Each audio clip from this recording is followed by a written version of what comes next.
Hello, this is Hillary Dow, and today one of the things that we're going to talk about is the process that I go through when I am working on developing my book. Now, I know that a lot of you listening and following along through my lessons are needle felters, but you all know at this point, and if you don't, you soon will learn that I incorporate the processes of developing my books into my lessons because the illustrations that I create in my lessons, while not entirely at this point, are they illustrations from my books? 95% of them are. So I wanted to create a little bit of a clip to give you some of the background and context for the book that I'm working on right now. It's called Flock of Rock. And right here, I have my working manuscript. At this point, I have all 12 spreads that would be the 12 pages, double-sided spread of my full children's book. It's been through rounds and rounds of revisions with my editor for correcting spelling and grammar, word choice, cadence. We've moved some things around and taken a couple things out. And one of the benefits of completely writing the manuscript before jumping into illustrations, which is not how I have always developed my books, is that I know exactly what will be going on each page and in the order that the pages will be coming together. So, for example, when I first started sketching out thumbnails, when I do thumbnails, I tend to make them a bit more developed than just mapping out basic shapes on the pages. And when I first started, I had the composition with Leona, who's my main character, over here on the right, and she's playing a clarinet. And after refining and developing the manuscript, I now know that within the first spread of my book, Leona will, within the context of the story that's beginning to get laid out on that very first spread, that she's playing the violin.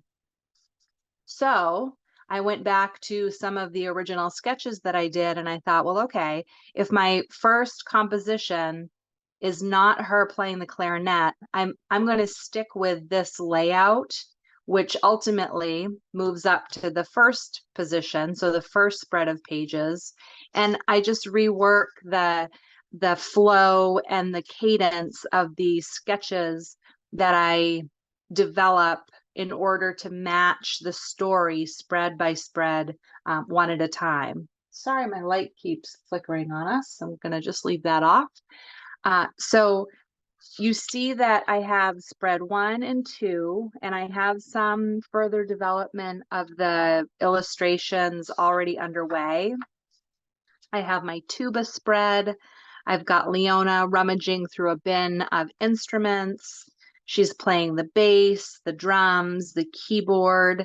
And as I lay them out, I can also start to uncover, okay, well, I see that as the band starts to assemble and there's repetition of listing out which sheep are playing which instrument, what I don't want to have happen is having arrangements of the instruments of the band and the musicians become too repetitive in the way that I'm laying out the illustration.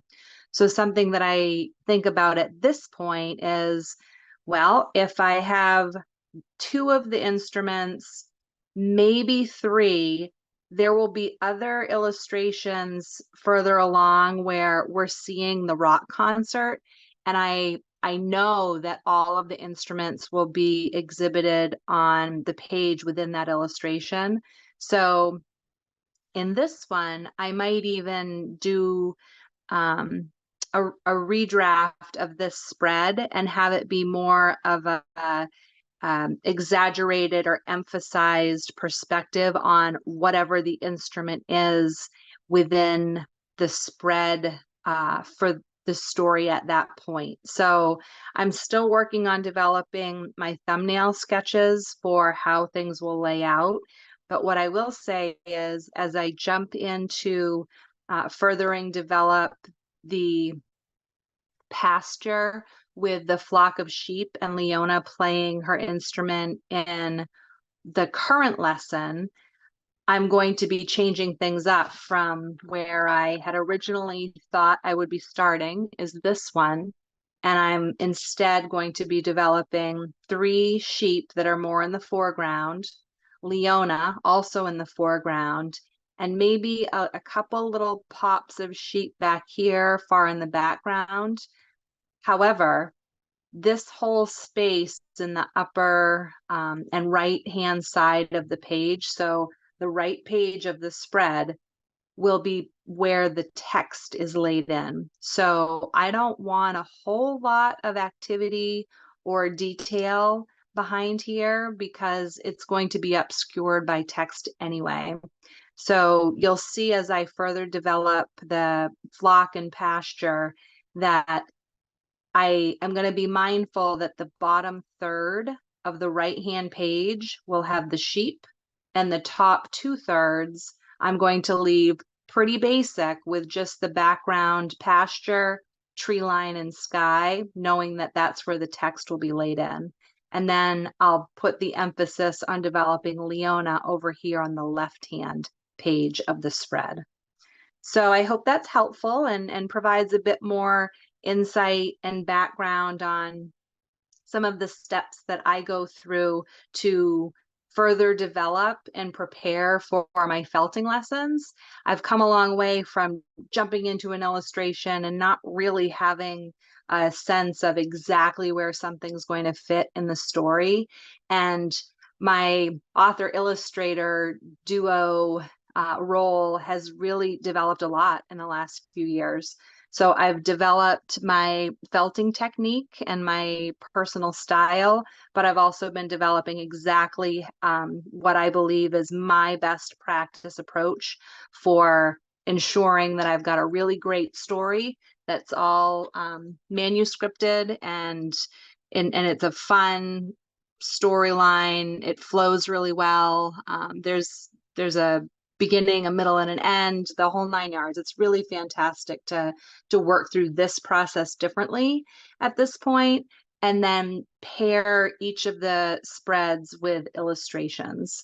And this sets me up for being more successful from the get-go when I start felting.